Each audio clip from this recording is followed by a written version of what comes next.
Thank you very much. Hey, it's Kaufman is Alive. I look at comic books new and old. Welcome to the show today. Thanks for watching. Please subscribe, like the video while you're here, get notifications on so my videos will show up in your feed when you sign into YouTube. I'm also on X and Instagram. Go check me out at Kaufman is Alive. Today we're going back 30 years to the Age of Apocalypse as I continue my series reviewing the Age of Apocalypse, all the single issues. My last one I did was Factor X number 1. So today we're going to do Factor X issue number 2. This series is cool because it deals with the Summers Boys and it's got a lot of the original X-Men members. This specific issue is dealing with Polaris, who we see on the cover here.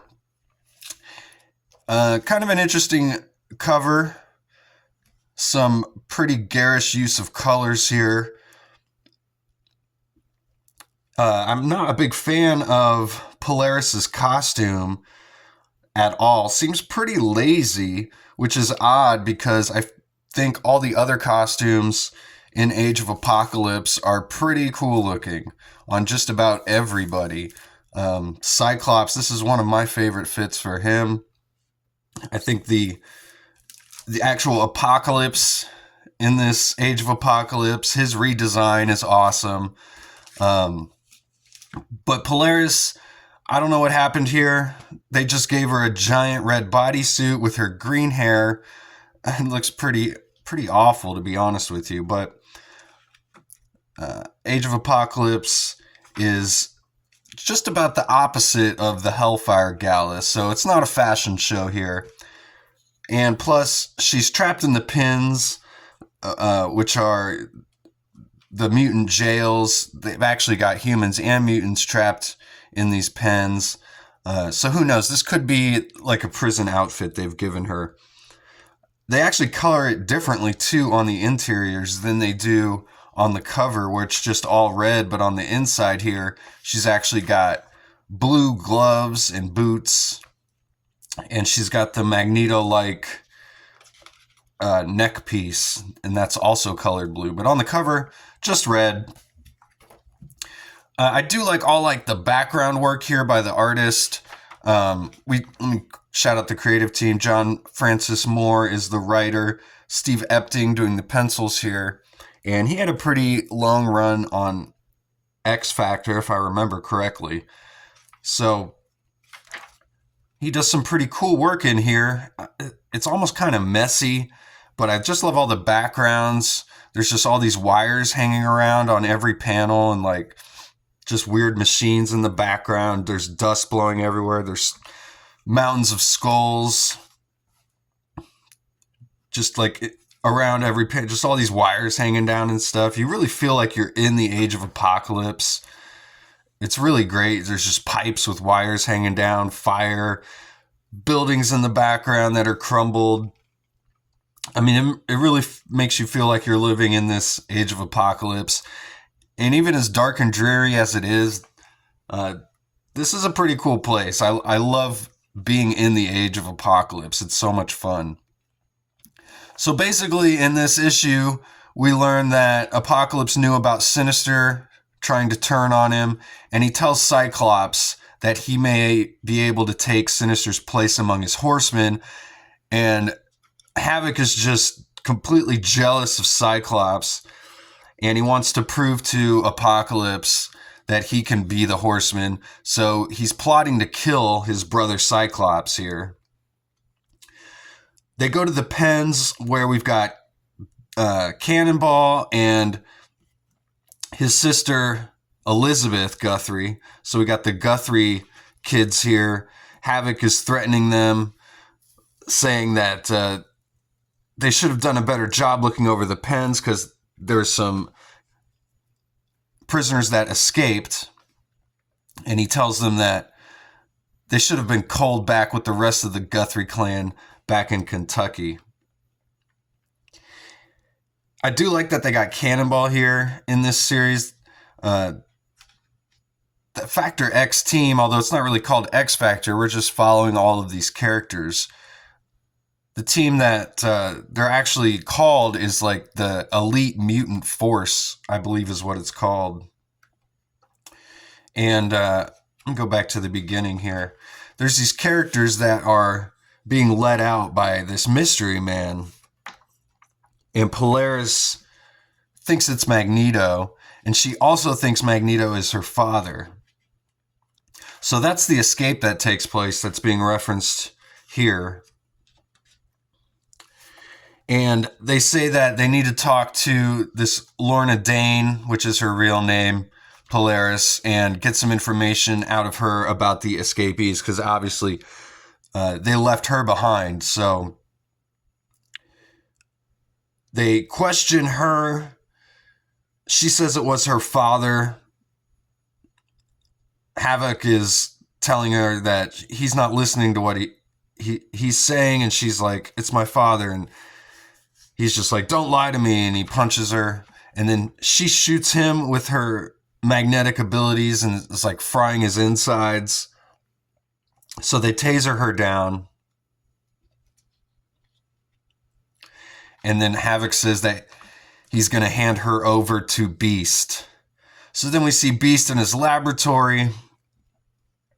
We get a flashback to her origin as told by Beast, because he says he's well acquainted with, she says, the polarized charms of the lovely Lorna Dane. And he explains how her parents weren't mutants, and during the very first Midwest culling, as he calls it, the first Midwestern genocide, her parents were killed. She was traumatized, and she manifested Magneto as her father to deal with the trauma. So now she believes Magneto is her father. And then after teaming with Rogue, they had a confrontation, and Rogue stole half of her magnetic abilities, which has been referenced already in X-Men Chronicles #1, which I covered. Havoc says, what a heartwarming story. Too bad it doesn't have a happy ending. And he just hands her over to the Dark Beast here while she's yelling his name at him. Alex, Alex. So then we see Cyclops. He's meeting with the Bedlam brothers, who we met in the last issue. Again, I like the kind of extended team here. It's not just like Cyclops and Havoc. We also saw North Star and Aurora here, like on the cover to issue #1 in Beast. There's actually the Bedlam brothers. We got Cannonball and his sister. Angel keeps showing up here. He's kind of a liaison between humans and mutants. And he runs a club in New York called Heaven. And they meet up.